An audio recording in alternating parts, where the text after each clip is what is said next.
Én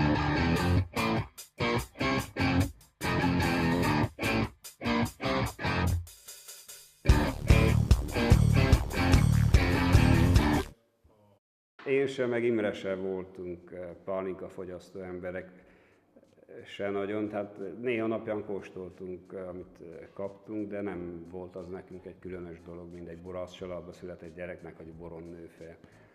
Nem, tulajdonképpen részemről egy ilyen magyarországi vendégem vasárnapi ebédnél elsütött sértése volt, amikor az apám pálinkáját savanyúlének nevezte, és nem tudtam megérteni, hogy mitől savanyúlé, amin én gyermekkorom óta kóstoltam hébe-hóba belőle, de nekem nem tűnt annak, az volt a pálinka karakter. És Imre pedig, hogy én meséljem, ő egy vadászaton találkozott a nagyon jó minőségű pálinkákkal Magyarországon. Neki az volt a meglepetése, hogy egy átpálinkázott délután, este után, másnap reggel fejfájás nélkül álltak csatasorba, és ment az élet tovább. Nem volt az, hogy ki voltak ütve az emberek egész nap. Akkor egy ilyen beszélgetésnél, egy télen több szabadidőnk volt, akkor eldöntöttük, hogy elmegyünk egy pálinka turára Magyarországra, elkezdünk nézni jó pálinka főzdéket. Hát először csak a termék érdekelt, arra emlékszem, utána már kezdtek nézni a technológiát is, hogy mivel készül. A harmadik utunknál már eldöntöttük, hogy nekünk bizony lesz egy pálinka főzőberendezésünk, csak még nem tudtuk, hogy az ennyire bekényszerít a törvénykezés a hivatalos cégbe. Tulajdonképpen akkor Romániában nem lehetett otthon főzni pálinkát, csak hivatalosan, vagy bérfőzdébe főzted le, vagy pedig saját céges csináltak, ott készítették. Magyarországon ez egyszerű a dolog, mert otthon van a szabad főzés, az a kánál, ott mindenki tud azt csinálni, amit akar. Az első versenyünk, ahol beneveztünk, az első főzéseinkből vittünk pálinkát, és a Vadmálna 2013-ban 1000-nél több minta volt a Gyulai Világkupán, és megnyerte a nagy díjat. Tehát mi első versenyzőként már nagy aranyéremmel jöttünk haza, de ami még büszkébbek voltunk, az az, hogy minden termékünk díjnyertes volt már azon a versenyen. És azóta is ezt a standardet tudjuk tartani, tehát nálunk a főzdében nincs olyan pálinka, ami nem nyert egy nemzetközi díjat valamikor.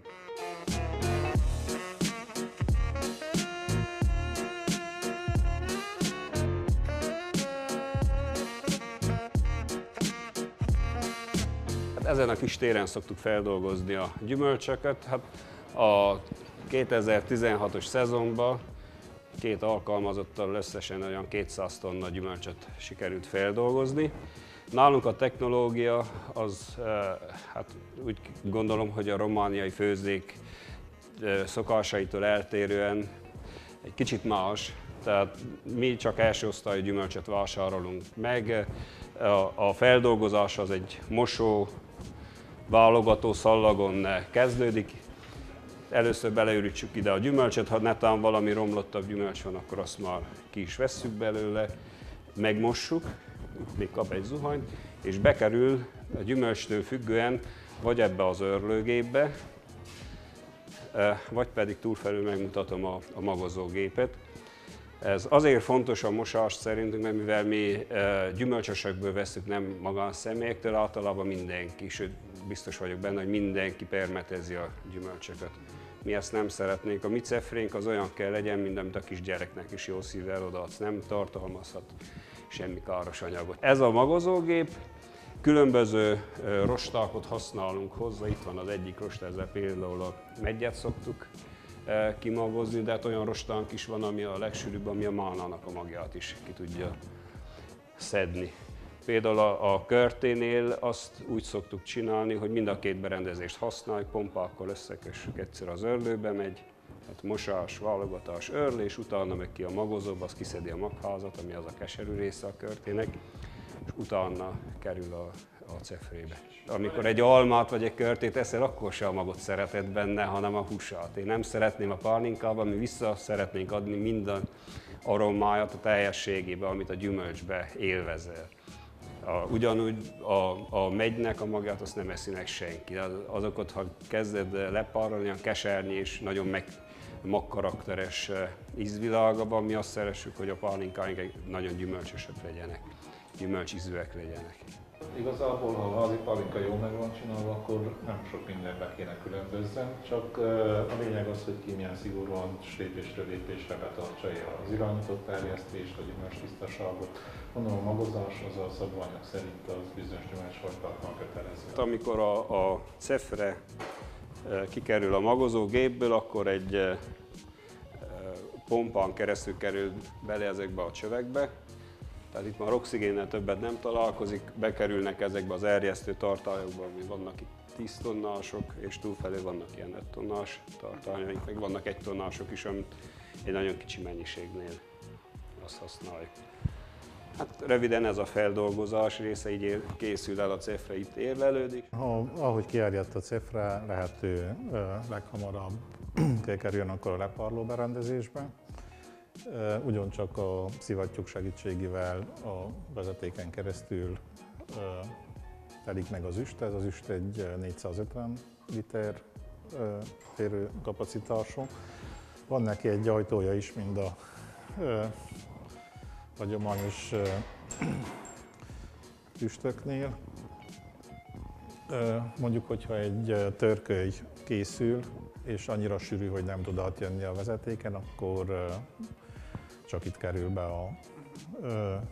a cefra, amit le akarunk parolni. Ez általában törkölynél fordulhat elé, ott se feltétlen.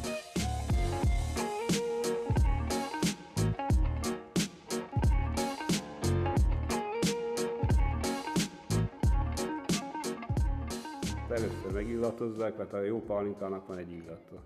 Az illatozás norma kötelező módon fel kell tudjad ismerni, hogy milyen gyümölcsből készült. Ez a jó pálinkákról beszélek. Utána pedig szájba véve ebbe 2 cent van ezekben a poharakban, tehát ennek is csak egy nagyon kevés részét veszed először a szájadba, hogyha az elsőt kóstolod, hogy kicsit bemelegedjen ugyanúgy, mint a sportnál. Tehát, hogy be kell melegítsd az ízlelő bimbóidot, akkor veszel egy nagyobb kortyot, és a birák azt csinálják, hogy úgy egészen, aki már jó rutinos bira, így garatig le tudja engedni. Konstatálja, hogy mit érez, aromatikát, perszisztenciát, ilyesmiket keresnek, főleg nem a hibákat keresett benne, hanem a gyümölcs karaktereket keresett. Hogyha hiba van, azt leírod, persze, az egyértelmű, az van érmet nem kap, de főleg azokat a pozitív dolgokat keresett benne. Ha kitölti szépen a szájadat, de nem túl tolakodó, nem tapad fel a szájpadlásra, nem csipi a nyelvedet, nem csip sehol, akkor ügyesen kiköpöd, és majd ezeket mindent leírsz. Ez a kóstolónak ez a dolga. Pálinkánál nem szoktak ezt csinálni, mint a boroknál.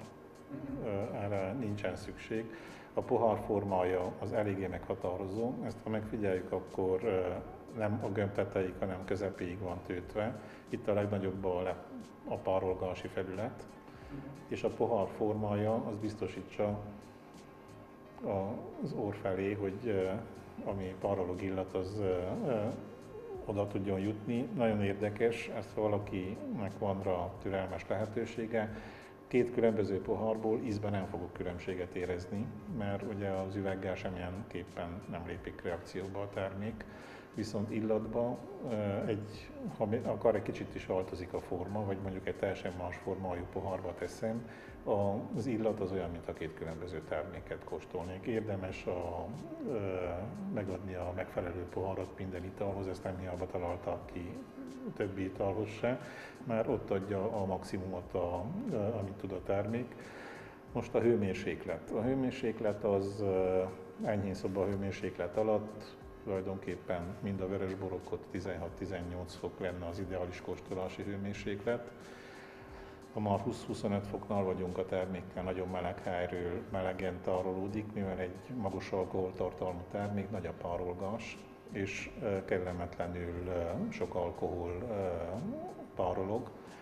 Ha mondjuk ez is szokás, hogy mélyhűtve, jól lehűtve, jó zuzmarásra, avval nincsen különösebb baj, tulajdonképpen, ha jól esik, akkor úgy kell inni. Egy gond van vele, hogy becsukja a terméket. Hogyha nagyon lehűttem, akkor gyümölcsillatok és gyümölcsizek sokkal-sokkal zártabbak lesznek a termékben, nem érzem annyira. Az igaz, hogy sálymesebb és kellemesebbnek tűnik. Most főleg egy magas alkoholtartalmú vagy egy hibás pálinkánál mindenképpen nagyon jót tesz neki, mert nem csak a gyümölcsaromákot, amelyik vagy van, vagy nincs benne, de a hibákat is pont úgy bezárja a hideg. Nem kell ehhez nagy iskola, egyszerűen a végeredménye terméknél úgyis az, hogy ízlik vagy nem ízlik, kérek még egy poharral belőle, és a fogyasztóknak szól, nem feltétlen szakembereknek. De azért érdemes odafigyelni, hogy a gyümölcs illatot, ízit, azt ott, ha jól készült az a termék, azt meg kell tudjam különböztetni, meg kell tudjam alapítani belőle, kellemes, nem kellemetlen dolgok kell legyenek. Most nem menjünk bele a vegyészetbe, hogy milyen cefrahibákból milyen, de azok általában a hibák azok kellemetlenek, a gyümölcsből származó dolgok azok kellemesek. A kóstolva és illatra is kellemes dolgok, és a gyümölcsre emlékeztető, vagy a gyümölcsöt felismerni segítő dolgok kell benne legyenek. Most, hogy a gyümölcs aroma a gyümölcsből van, vagy esetleg cukrálszati, erre is van egy pár trükk. Az egyik az, hogy egy kis kortyot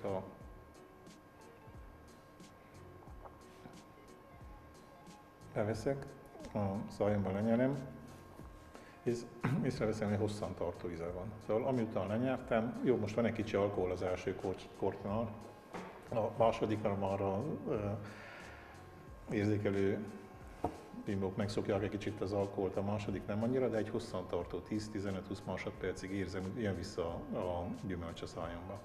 Most egy aromából készített termék, mondjuk szelsz és cukrálszati aroma, léteznek a piacon, egy részére becsülettel fel is van írva, hogyha a címkét is olvasunk, hogy készült. Lehet, hogy egy nagyon szenzációs aromával találkozok, ami nincs is a gyümölcsben.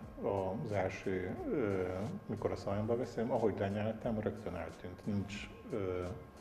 Nincs perszisztencia, nem érzem egy elég hosszú időt, mintha vizet ittam volna. Ahogy lefutott, semmi nem marad a szájamba, üres marad. Ugyanúgy a száraz próbája nem szokott működni, mikor az üres poharat félreteszem 10-15 percre, akár egy fél órára, és visszaillatozok a pohárba, az aromából készült terméknél nincs száraz próbája. A gyümölcsből kapott aroma az a poháron még egy jó ideig megmarad. Sokszor még esetleg azt láttuk, hogy ugye a magas az alkohol, mint ahogy most is történt az első kóstolásnál, kicsit zavaró volt az alkohol, sokan kikenik.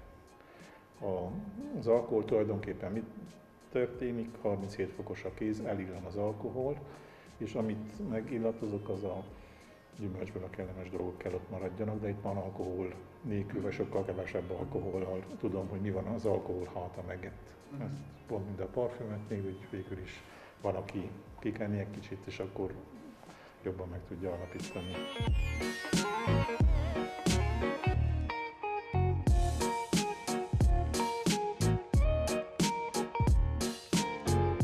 Sokan kérdezik, hogy na, ugye 16-17 féle pálinka van, nehéz választani.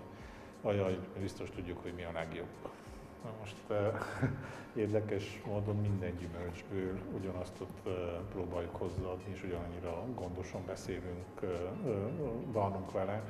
Ha egy olcsóbb gyümölcsről beszélünk, egy leesről, ha egy 10-es annyi lees gyümölcsről, az árnak ilyen szempontból a minőséghez szerintem nincsen köze, és hogy melyik a legjobb, ez kinek mi ízlik.